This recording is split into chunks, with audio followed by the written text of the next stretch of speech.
So a woman's just been shopping. Shopping in a big centre somewhere? It's late and the centre's going to close. So she's running down to her car? In the car park, she sees from far away that there's a man standing next to her car. She doesn't know who the man is, and so she slows down. He sees her and he goes, "Hey, sorry." Is this your car? And she kind of nods, not really wanting to speak, and he says, sorry, I don't mean to freak you out. But half an hour ago I saw someone break in and I scared them off, so I waited to make sure they didn't take anything. And now?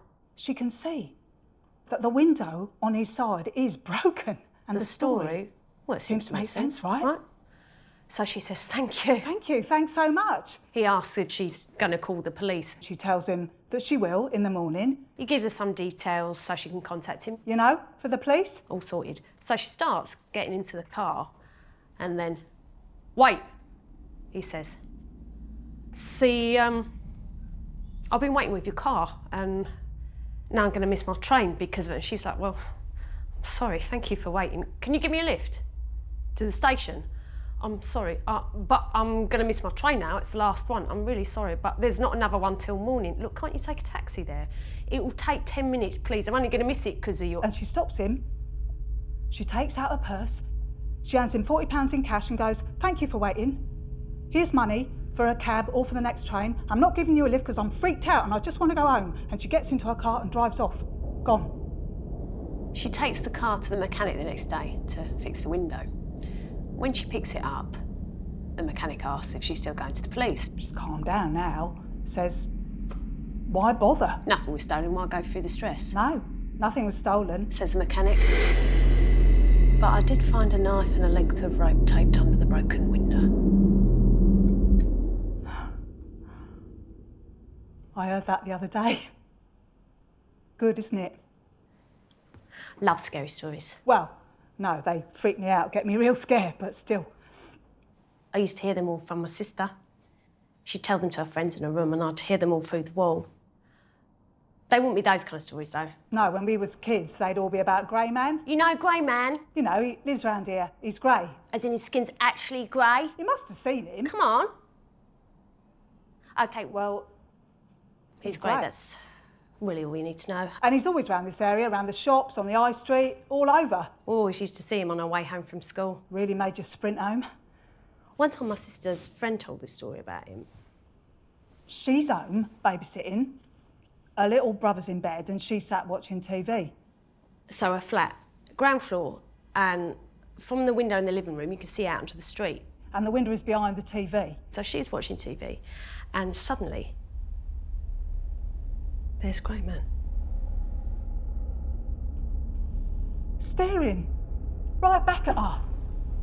Out on the street, in front of the flat. She freaks. But she tries to ignore him. But there he was. Just staring at her.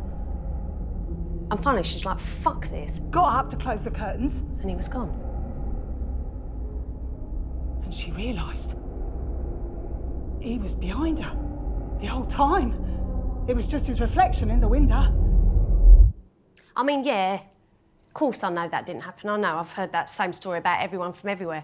It happened to my cousin's boyfriend's sister's hairdresser. I swear. And come on, what happened then? My sister and all her friends are like, OK, so what happened next? Grey Man's in your house, what did you do? And she was like, well, he just left, didn't he? Everyone just laughed.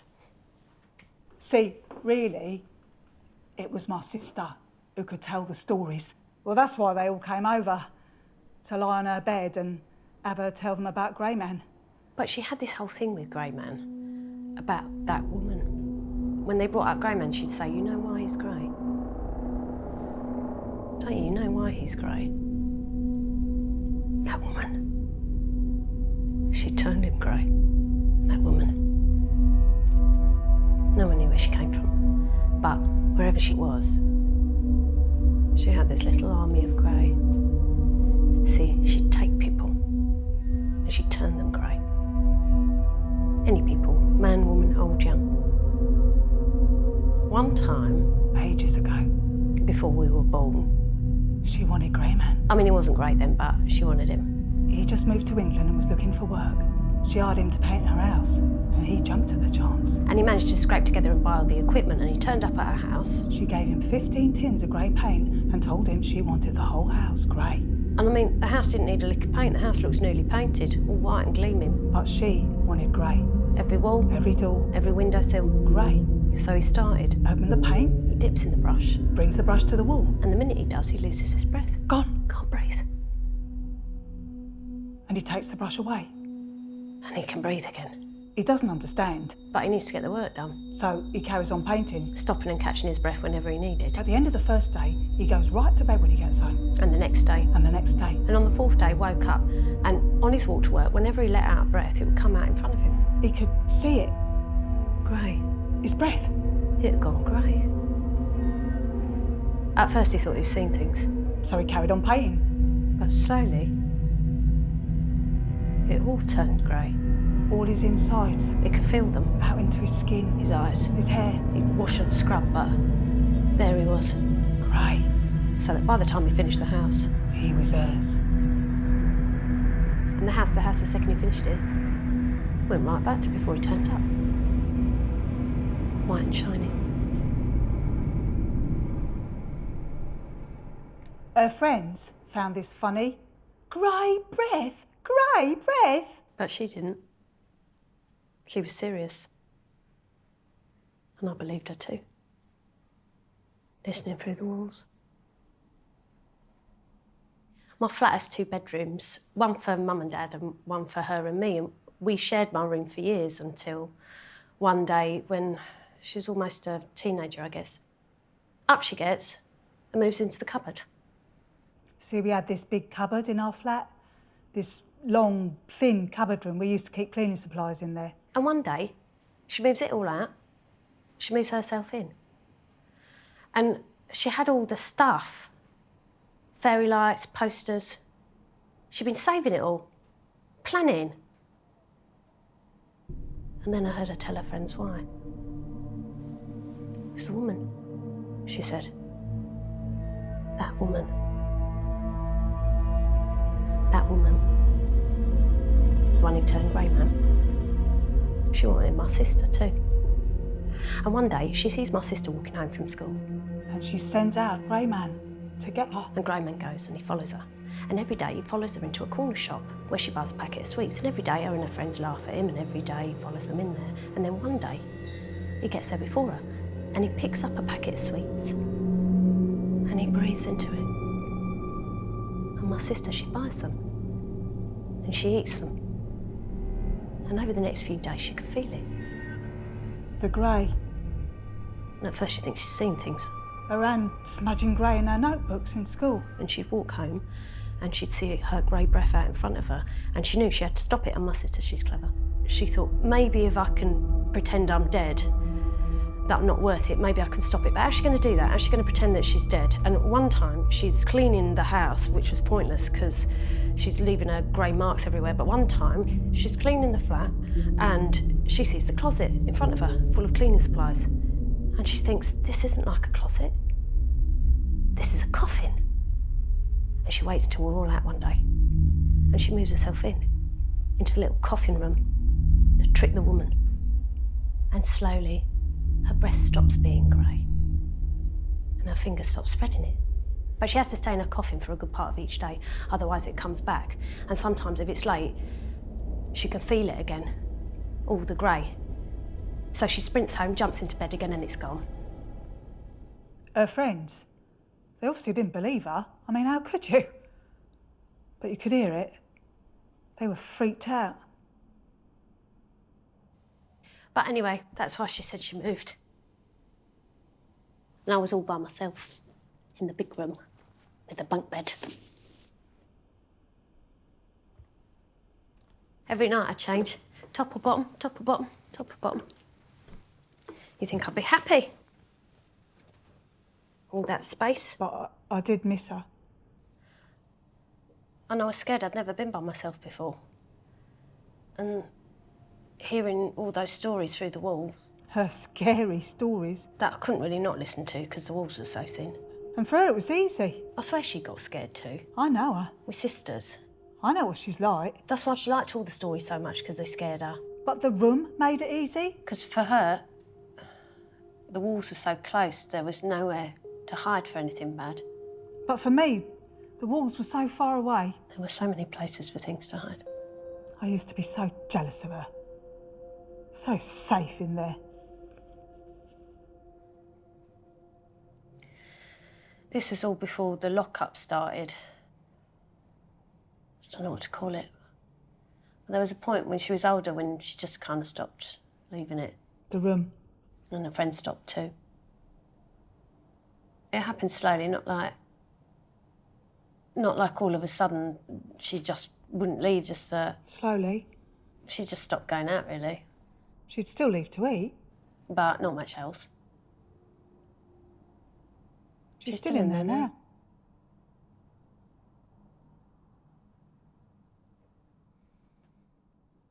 When all this was going on, something happened with Grey Man. I was a teenager at this point, and my friend, she saw Grey Man when she was in a shop with her boyfriend, and they tried to take a picture of him, and he lost it. You kids! You people! And he told them that he had lead poisoning! That's why he was grey. And she told me all about it, and it went round the school, and then everyone thought they were going to get lead poisoning off him or something, and they still pointed, and they still all laughed, and then whenever you saw him, you ran. But for me, I wasn't scared anymore, because for me, the lead poisoning made him like a person, not like a, you know, there was no more grey breath. And I remember I got home after finding out about it, and I tried to get in her coffin room, which had become like her own fucking coffin, and I banged on the door, and I heard nothing. So I went in, and the bed blocked the way, so I squeezed in and I told her that Grey Man had lead poisoning, and she said... Who's Grey Man? And I said, you know Grey Man. You remember Grey Man. Remember all the times that he followed you down back from school? And I knew the story sounded stupid now, and I knew that she hadn't told them to my face, and I knew I couldn't explain, but I carried on, and she said... Don't know what you're talking about. And I said, remember you said he had grey breath? And she said that that didn't even make sense. And then I went out of her room and I went back into my bunk bedroom and I tried to hear her breathe through the wall. From a coffin or whatever. Tried to hear her breathe. Breathe her grey breath.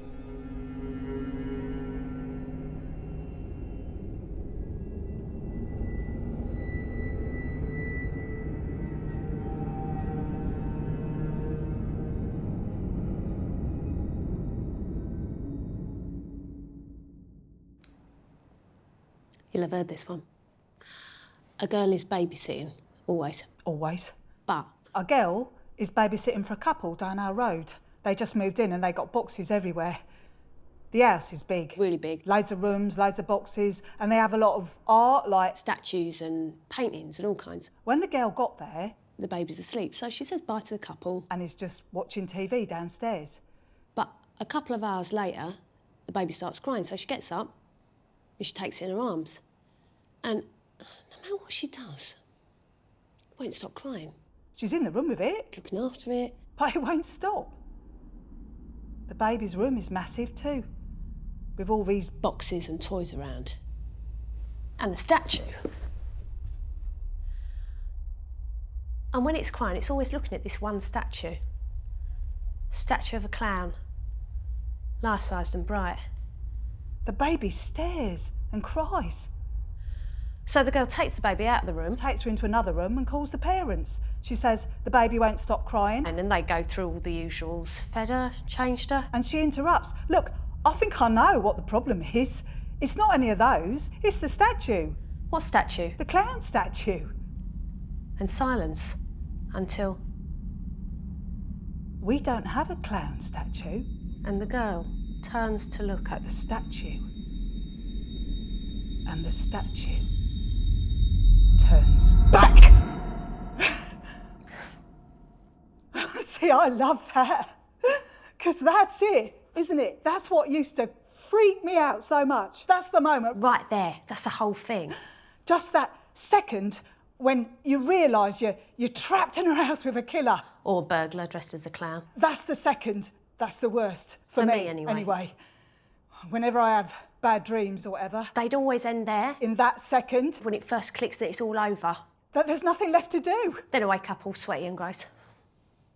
I heard that one through the wall. She would have told it way better than me. That was one she told when she was older. Less a grey man and woman when she was older, more just like scary stories. Though the woman did come back one time when she was older. When she was dating this guy. The woman came back one time. The guy, I remember, he was older than her. A lot older. Because she was still in school at the time. Must have been, I don't know, some big set of exams or something. because it was when... It's when things started, I don't know, to get... Well, it's when she was saying she wanted to leave. Leave school. Or she wasn't saying she wanted to leave, she just wasn't going. And she wasn't studying or anything, she was just out all kinds of late. Every night. And then she got a job in a bar, I think. And then it just got worse. And my parents would have a go at her, but nothing would change. But yeah, it was around then that she met this guy. Yeah. Now, I think that's weird. I think he was so old. Must have been sometime in his 20s, maybe mid-20s. I guess back then that I just thought that's how things were. I was still just a kid. She met this guy in this new bar. It was when all the bars started to open, like the one she ended up working in. One day, my sister and her friends, they all just go to like the same... 2 shit pubs. Pubs that my dad would have friends at. And suddenly... They go to bars. Back then I wouldn't have known the difference. Now, I get it, you know? Now there's so many bars. Bars. Bars. Bars everywhere. So she met him there. She wasn't old enough to buy drinks for herself yet. I think she asked him to buy it for her. Well, they'd all do it. Her and her friends. Ask random guys. Sometimes really old guys. Well, usually really old guys. We did it too when we were her age. We just wear like low-cut tops. Having no boobs. And just ask these old men. Usually, if you want to get the drink, you go for the creepiest guy in there. It's the same with off-licences, isn't it? You pick the one with the creepiest guy so that they're definitely going to sell you stuff.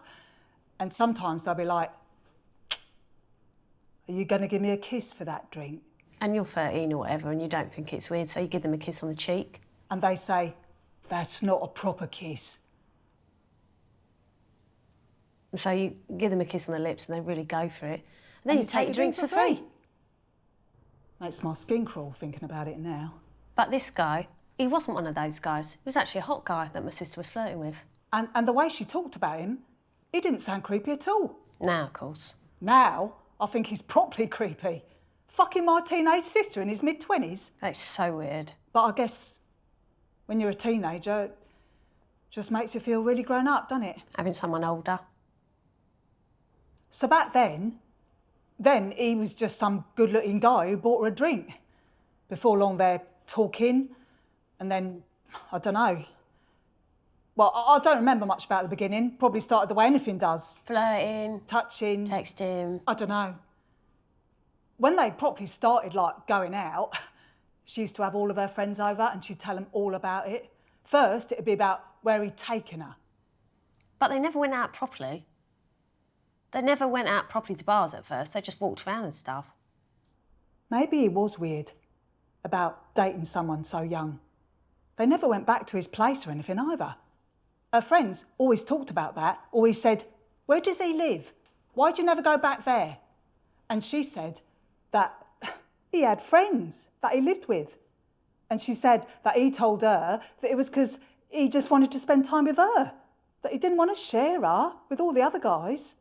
And she said he told her that he wanted their time to be special. She said she thought it was because he was jealous. She'd tell all her friends, she'd say... He's jealous, he doesn't want me to fuck his friends. And her friends would laugh and they'd be like, are you gonna fuck him? And she'd say she'd seen them all the night they met, the night her and all of the others were in the bar. She'd seen the way they were looking at her. And her friends would laugh and be like, oh, introduce us, come on, let's all go down there. And she was like, wait. I'm working on it.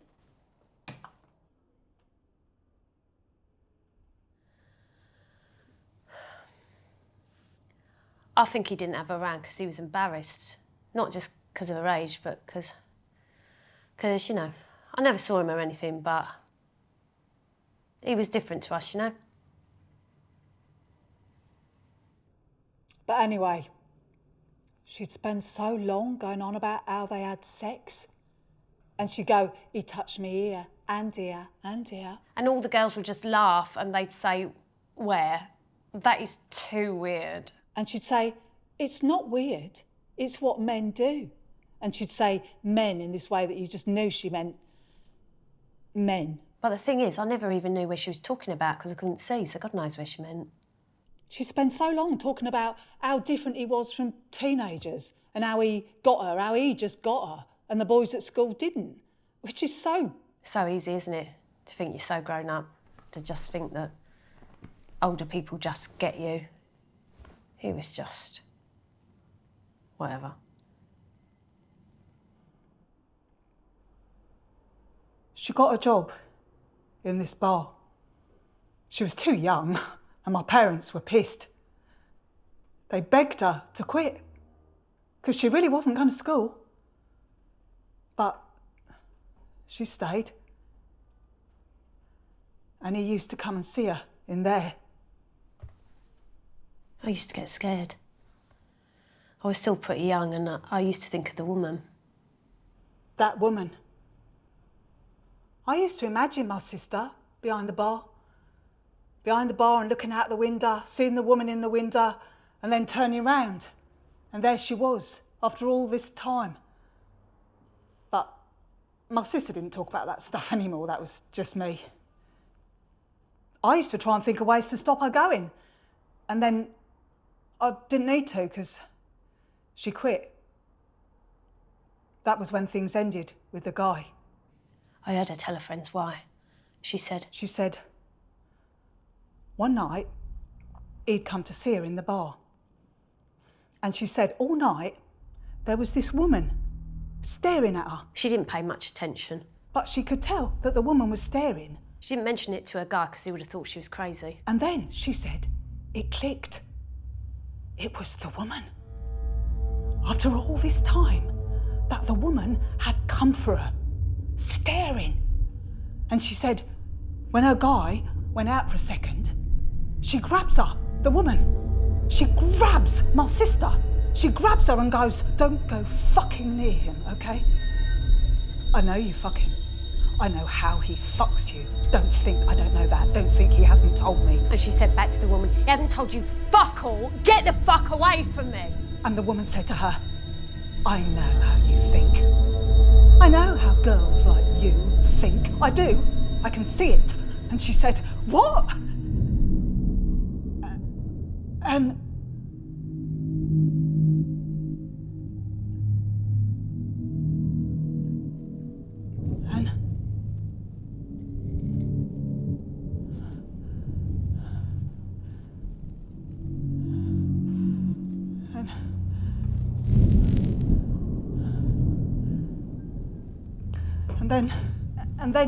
then she went home and soon after she quit the bar. Because then she goes on and says, she can't be having that. Oh, he's an arsehole that lets crazy women attack her in the bar that she works in, and a real man wouldn't do that, and that's what she needs, a real man. So she ended it with him, right there and then. And they said, her friends, they said, well done. They said, that's definitely a good thing. He sounds like such a prick. You're too fucking good for him anyway. And then one of them said he was weird. I always thought he was weird. All the guys like him around here are so weird. And they all went, yeah. You know what was nice? Is that her friends let her get away with it. That they just let her tell this stupid story about that woman that she told stories about as kids. They let her have this. They're always going on at her. Shut up, that's such shit, you talk such bullshit. But with this, they let her have it. Let her believe it. I always thought that was nice of them.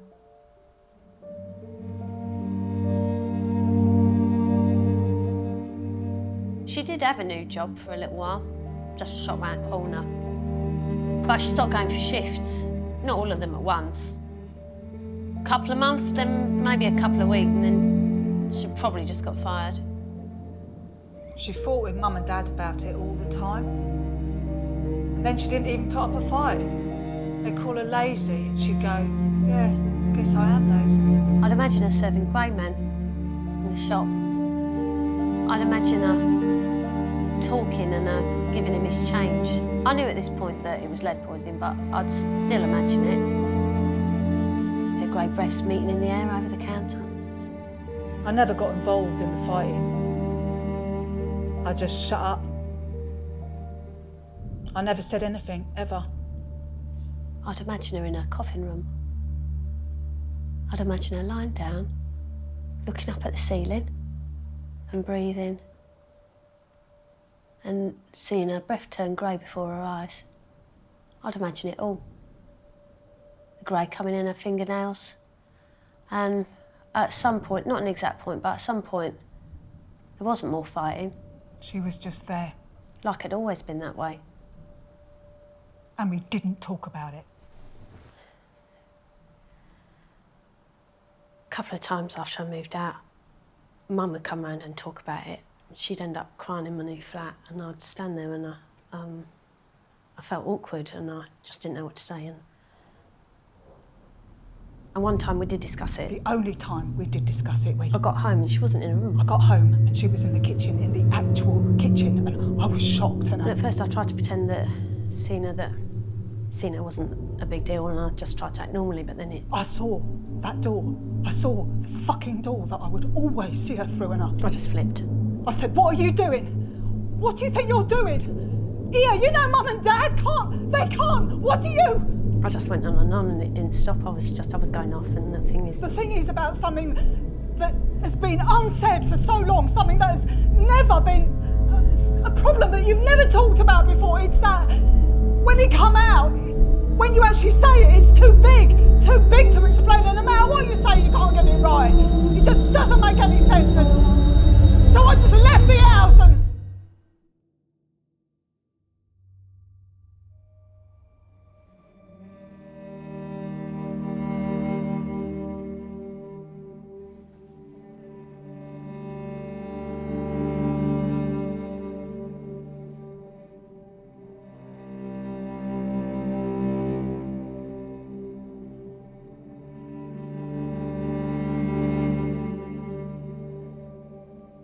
So this is a good one. I heard this recently, and a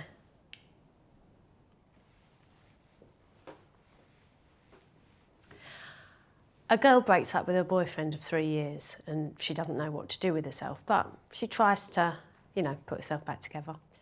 So she decides to go on a trip that they were going to take together, but by herself, a camping trip. They used to go camping a lot together, and she loved it.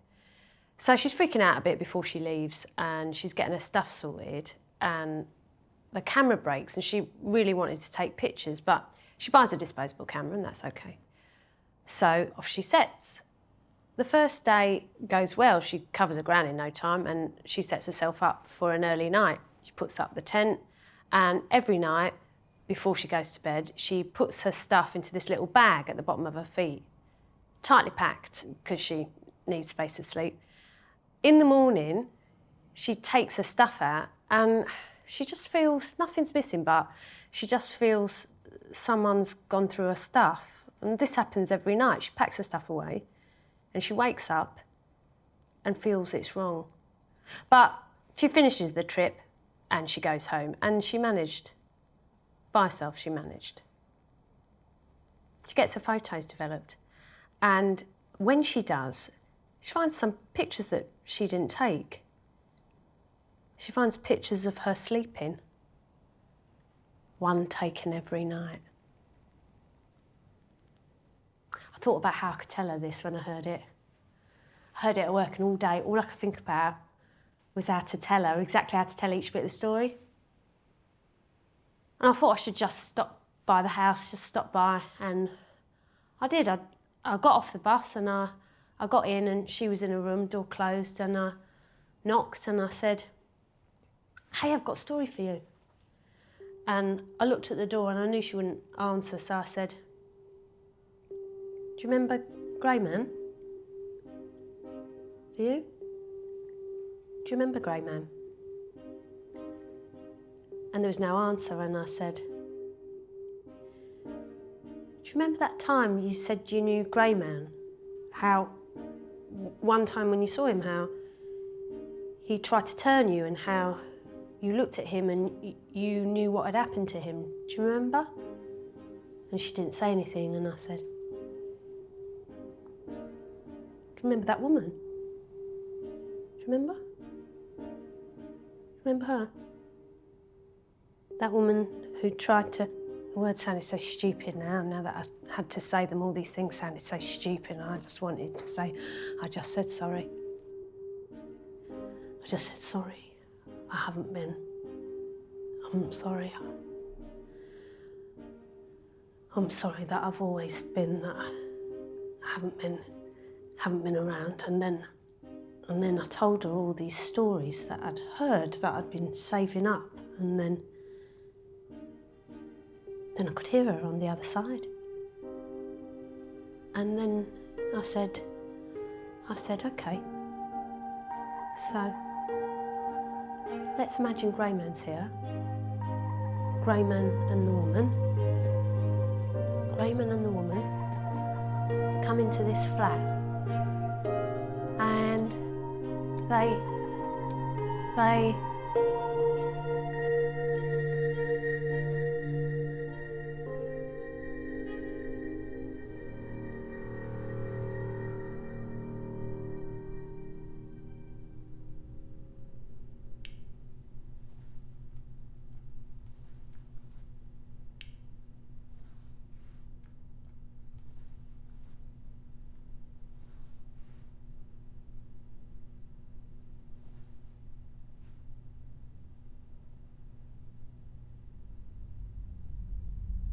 So a woman's just been shopping.